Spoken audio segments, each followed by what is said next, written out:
अस्सलामुअलैकुम। न्यू पाकिस्तान में रमज़ान इफ्तार special transmission में खुश आमदीद। मैं हूं अनवार खाबर और मैं हूं आपके साथ नबीहा एजाज खान। तमाम देखने वालों को रमज़ान बहुत बहुत मुबारक हो। पूरा महीना आपकी और हमारी मुलाकात रहेगी 4 से 6। इस वक्त आपको ज्वाइन करेंगे। प्रोग्राम का हमारा जो फॉर्मेट है नाजरीन, वो थोड़ा सा तब्दील आपको दिखाई देगा एज़ कम्पेयर टू जब मॉर्निंग में हमारी और आपकी मुलाकात होती है। तो कुछ सेगमेंट्स भी हमने इंट्रोड्यूस आपके साथ करवाएंगे आज की स्पेशल ट्रांसमिशन में। बहरहाल नाजरीन, माह मुबारक की जो मुक़द्दस आते हैं और ये मुबारक महीना है, कोशिश करनी चाहिए कि हम अल्लाह ताला के जितने करीब हो सकें इस मुबारक महीने में, लोगों के काम आ सकें, लोगों की मदद कर सकें, इन मुबारक रातों में जितनी अल्लाह की इबादत कर सकें, जितना उसका कुर्ब हासिल कर सकें, उतनी ये कोशिश हमें करनी चाहिए। बिल्कुल। और ये जो सिलसिला है ये सिर्फ रोज़े रखने तक महदूद नहीं होना चाहिए, नमाजें पढ़ने तक महदूद नहीं होना चाहिए। जो लोग ज़रूरतमंद हैं उनका ख्याल रखने का भी स्पेशली ये महीना है, उनका ख्याल हमें ज़रूर रखना है। जो साहिब इस्तात नहीं है, जो ज़कात वाला एक मामला है, हमारे इस्लाम ने हमें सिखाया हुआ है, तो वो हमें जरूर ज़हन में रखना चाहिए। मैं हमेशा एक बात करती हूँ कि बहुत दूर जाने की जरूरत नहीं है ना। हम लोग ढूंढ रहे होते हैं कि हम कहाँ दें ज़कात, किसको करें, सदका खैरात किसको करें। मैं हमेशा एक बात करती हूँ और वो बड़ी आसान बात है। मैं अपने सराउंडिंग्स में, इन माई फैमिली, फ्रेंड सर्कल में भी ये कहती हूँ कि दूर मत जाएं। आपको आपकी फैमिली में ही ऐसे मुस्तहिक लोग मिल जाएंगे। अगर फैमिली में नहीं है तो आपको फ्रेंड सर्कल में, पड़ोसियों में, ऑफिस में, अपने आस पास आपके ऐसे वर्कर हो सकते हैं। तो जितना हो सके इस रमजान दूसरों के काम आने की कोशिश करें। इस्लामिक पॉइंट ऑफ व्यू से, रमजान के पॉइंट ऑफ व्यू से जो भी क्वेश्चंस वगैरह होंगे या इस महीने की जो अहमियत है उस हवाले से भी हम प्रोग्राम के एंड पर जरूर तस्करा करेंगे। अच्छा अनवार, एक अच्छी बात यह है कि इस बार पहली बार गालिबन ऐसा हुआ है कि सऊदी अरब में और पाकिस्तान में जो पहला रोजा है वो एक साथ रखा जाएगा, क्योंकि रात को 9:30 बजे तक तो कोई ऐसी न्यूज नहीं थी। फिर कुछ शहादतें मौसूल हुई, बहावलपुर से कहा जा रहा था, फिर उस पर बात की गई और 10:15 बजे के करीब ऐलान किया गया, जिस पर बहुत ज्यादा हैरानी का इजहार भी किया गया लोगों की जानिब से। तो गैर मामूली तौर पर सऊदी अरब और पाकिस्तान में एक ही दिन में माह मुकद्दस का आगाज हुआ है। और जिस तरह से हम आपको बता रहे हैं कि जो शहादतें जनूबी पंजाब से मौसूल हुई, फिर वो कंफर्म होना शुरू हुई और फिर रमजान मुबारक का रोजा आज होने का ऐलान कर दिया गया है। लेकिन रोजेदारों के लिए जो अच्छी खबर है, खुशखबरी भी है कि जो अशरा रहमत है, पहला जो अशरा है उसमें अल्लाह की तरफ से रहमत ये है कि जो पहले 10 रोजे हैं, महकमा मौसमियात ये बता रहा है कि मौसम बहुत अच्छा रहेगा। अच्छा अनवार, मौसम अच्छा रहेगा और हमारे शो का फॉर्मेट भी बड़ा अच्छा रहेगा। तो मुलाकात करवाते हैं हमारी बड़ी प्यारी दोस्त शेफ हमारे साथ पूरे पहले अशरे में गालिबन उनका हमारे साथ रहेगा। तो किचन की जानिब रुख करते हैं जिससे पहले के प्रोग्राम का बाकायदा आगाज करें और अनम से नाजरीन आपका तारुफ करवाते हैं। अस्सलाम वालेकुम, गुड इवनिंग और रमजान मुबारक। अनम भी बहुत बहुत मुबारक। कैसी हैं? और बहुत अच्छी लिख रही हैं आप। बिल्कुल ठीक, और आप भी हसीन एज ऑलवेज। क्या बात है, ये चलता रहना चाहिए सिलसिला। बिल्कुल, ये चलता रहेगा।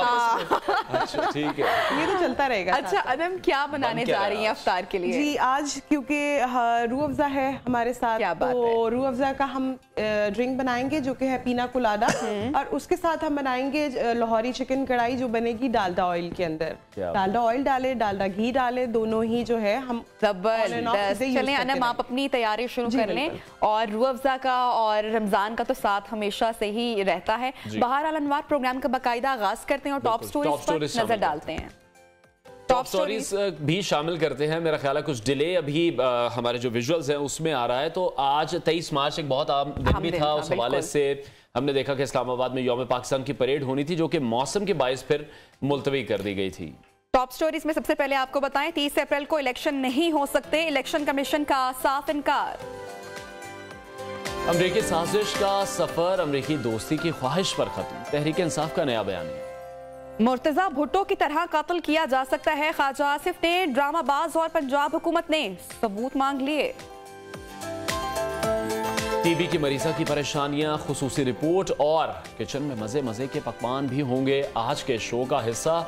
और इस वक्त पाकिस्तान के जो सियासी और मुआशी हालात हैं उसमें इज़्तिराबी कैफियत जारी है। जहां शहर इक़्तिदार में हम देख रहे हैं कि हुकूमत को मुआशी चैलेंजेस का एक बहुत बड़ा सामना करना पड़ रहा है। तो साथ ही साथ लाहौर में पाकिस्तान तहरीक इंसाफ के चेयरमैन इमरान खान मौजूद हैं जो कि एक सख्त तरीन चैलेंज बनकर एक बार फिर से हुकूमत के लिए सामने आए हैं। और इमरान खान की गिरफ्तारी की अगर बात करें तो वो भी एक मौमा ही बन चुका है। मुल्क में हो क्या रहा है अभी ये बिल्कुल अनवार, कुछ भी प्रेडिक्ट नहीं किया जा सकता क्या हो रहा है और क्या होने वाला है। इमरान खान ने अब सीधा सीधा आईजी इस्लामाबाद और आईजी पंजाब पर अपने कत्ल की साजिश का इल्जाम आयद किया और साथ उन्होंने ये भी कहा है कि मुर्तजा भुट्टो की तरह कत्ल किया जा सकता हूं। अब अगर देखा जाए जिन 2 आईजीज पर चेयरमैन तहरीक इंसाफ ने इल्जाम आयद किया, उन्होंने इमरान खान की गिरफ्तारी की तामील करनी है और दूसरी जानिब ख्वाजा आसिफ इमरान खान को ड्रामेबाज कह रहे हैं। उन्होंने कहा है कि इमरान खान खुद 4-5 पुलिस एहलकारों को कत्ल करवा कर अपने अज़ाइम पूरे करना चाहते हैं। उधर पंजाब हुकूमत ने चेयरमैन तहरीक इंसाफ से कत्ल की साजिश के भी अनवार सबूत बिल्कुल जो इल्जामात लगने का सिलसिला है वो दोनों तरफ से ही जारी है। तो इन सियासी हंगामा खेजी में वही हुआ जिस बात का खदशा जाहिर किया जा रहा था। इलेक्शन कमीशन ने सदर मुमलिकत की जानिब से जो पंजाब असेंबली में 30 अप्रैल की मुकर्रर करदा तारीख थी वहां इलेक्शन मुलतवी होने का ऐलान किया है। बिल्कुल, और अब इलेक्शन के लिए 8 अक्टूबर की तारीख दी गई है। इससे पहले हमने देखा कि वजीर दाखिला राना सनाउल्लाह ये कह चुके थे कि जो कौमी और सूबाई असेंबली के इंतखाब हैं वो एक ही दिन होंगे। तो इंटेंशंस तो थी हुकूमत की, तो बिल आखिर अब ये डिसीजन सामने आया है जिस पर इमरान खान की जानिब से इंतखाबात मुलतवी होने पर हुकूमत पर आइन शिकनी का इल्जाम भी आयद किया गया है, क्योंकि सुप्रीम कोर्ट की जानिब से भी वाज़ेह अहकामात जारी किए गए थे। की कोशिश थी, बार बार ये इंदिया भी दिया जा रहा था इंतखाबात डिले करवाने के हवाले से। पूरी सिचुएशन पर एनालिसिस लेंगे। हमारे साथ मेहमान इस वक्त इन स्टूडियोज मौजूद हैं। वलीद इकबाल साहब जिनका ताल्लुक पाकिस्तान तहरीक इंसाफ से है, इनसे बात करेंगे। साथ एहसन ज़िया साहब सीनियर एनालिस्ट। ज़िया साहब मैं आपकी जानिब तो आऊंगी, लेकिन पहले वलीद साहब से मैं पूछना चाहूंगी, हर कोशिश पीटीआई की जानिब से की गई कि इंतखाबात जल्दी हो जाएं, टाइमली हो जाएं, लेकिन बिलाखिर वही हुआ जिसका डर था। हुकूमत जिसका मुसलसल इंदिया दे रही थी कि इंतखाबात नहीं करवाना चाहते और इलेक्शन कमीशन ने अब अनाउंस कर दिया। देखें जी, ये महज पीटीआई की ख्वाहिश नहीं थी। पीटीआई ने तो एक आईनी अमल जो है उसको हरकत में लाई 2 सूबों में। कायदे ऐवान जो होता है उसका कुल ही इख्तियार होता है कि वो एक असेंबली को तोड़ सकता है। ठीक है, खा उसको 5 दिन 10 दिन भी हुए हैं, कायदे ऐवान का ये एक इख्तियार होता है। और ये असेंबली अपने आखिरी साल में उन्होंने तोड़ दी दोनों असेंबलियां। और फिर ये हमारी ख्वाहिश नहीं रहती, उसके बाद फिर ये आइन का तकाजा रहता है कि 90 दिन के अंदर इलेक्शन होने। ये आइन में लिखा हुआ है। मुझे तो जनरल ज़िया उल हक का जमाना याद आ गया है, वो 90 दिन वाली बात जिसका मजाक बन गया था। अंग्रेजी में उनको साथ मंसूब एंड में किया जाने लग पड़ा कि जी 90 days does not mean 90 consecutive days, कि 90 दिन का मतलब 90 लगातार दिन नहीं है। या एक कार्टून बन गया था जनरल ज़िया उल हक का, एक बलून के अंदर बैठ के जा रहे हैं और उस पे नीचे कैप्शन थी around the decade in 90 days, कि पूरी दहाई 90 दिनों में तय कर ली। ये बिल्कुल ज़िया उल हक के 90 दिनों का जो है वो रिपीट आ गया है। और आप देख लें इस वक्त आज के, मैंने अखबारात जब खोले हैं, मैं 3-4 अखबार देखता हूँ रोज दिन में सुबह के वक्त, तो किसी भी सिवाय हुकूमत के साइड से किसी भी हल्के से किसी क्वार्टर से इसको पजीराई नहीं मिली, तो इसको तनकीद। और एक पूरी वकाली जो लीगल कम्युनिटी है, एक शख्स इरफान कादिर नामी आके इसका दिफा कर रहा है। पूरी लीगल कम्युनिटी जो है मुझे ये तो ये आइन से इनहराफ है। ये जब खान साहब के इल्म में नहीं था, जो कि अब मौजूदा हुकूमत भी कह रही है कि वो जो हालात छोड़कर गए थे, जो मुल्क की इकॉनमी छोड़कर गए थे, तो खान साहब ही तो जज हैं, उनको पता है कि पूरी सिचुएशन क्या थी। तो अब जो हुकूमत रीजन सामने रख रही है कि अमन अमान की सूरत हाल नहीं है, बिल्कुल, तो ऐसे में असेंबलीज डिसॉल्व करना, फिर इंतखाबात करना, सुप्रीम कोर्ट के भी 2 अहकामात हैं। बिल्कुल जी, और वो तो मैं बताना ही भूल गया कि सुप्रीम कोर्ट भी कह चुकी है। सर गेन क्या किया ये सब कुछ, जो पूरा ड्रामा साइक हुआ? मेरे ख्याल में उसका सवाल जो है वो ये नहीं बनता कि पीटीआई ने गेन क्या किया। मेरे ख्याल में सवाल ये बनता है कि पाकिस्तान ने लूज क्या किया है। और पाकिस्तान ने आइन से वफादारी को जो है वो वाज़े तौर पे लूज किया है। और ये एक आइनी जंग जो है ये अब शुरू हो गई है। बहरहाल इत्तेफाक की बात यही है कि, और आपने कहा ना कि हुकूमत फरार ले रही है इलेक्शन से, ये महज हुकूमत नहीं है, ये इलेक्शन कमीशन भी यही कर रही है। इलेक्शन कमीशन ने काबीना और काबीना के खास तौर पे 2 वजारतों का और वजीरों का जो है हवाला दे के, वजीर खजाना और वजीर दाखिला, शायद किसी एक तीसरे की भी बात की है, मुझे अब याद नहीं है, रात जो है रात की तारीकी में उन्होंने खुला आइन से इनहराफ तो किया ही है और फिर अदालत उज़्मा के हुक्म की नाफरमानी भी की है। उसके नतीजे में एक प्राइम मिनिस्टर घर जा चुके हैं, ये सबको पता होना चाहिए। और कल ही इत्तेफाक से सुबह में चीफ जस्टिस ऑफ पाकिस्तान एक बेंच इलेक्शन कमीशन ही की एक मामला था जो यहाँ के लाहौर के CCPO के तबादले का था, उसको सुन रहे थे, जो कि उन्होंने अपनी पिटीशन वापस ले ली। लेकिन इलेक्शन कमीशन के वकील सुबह भी दलाइल अपने सुप्रीम कोर्ट में दे रहे थे कि हाँ जी 218 आर्टिकल जो है आइन का, उसके तहत हम इलेक्शंस करवा रहे हैं।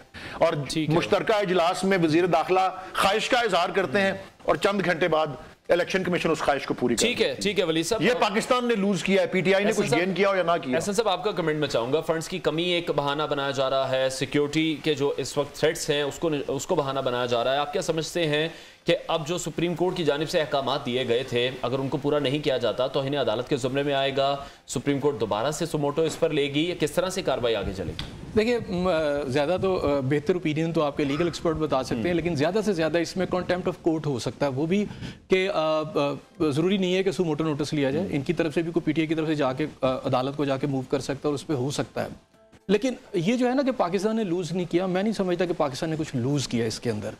पीटीआई की अगर आप पॉलिटिक्स देखें तो मुझे इसकी समझ नहीं आती है किस तरह बिल्ड किसने की है। मैं वही कहना, कभी नेशनल असेंबली में ये कहते थे चोरों डाकुओं की हम नहीं जाएंगे, बाहर आ गए, फिर तरले बिनते करते रहे कि जनाब हमें यहाँ आने दें।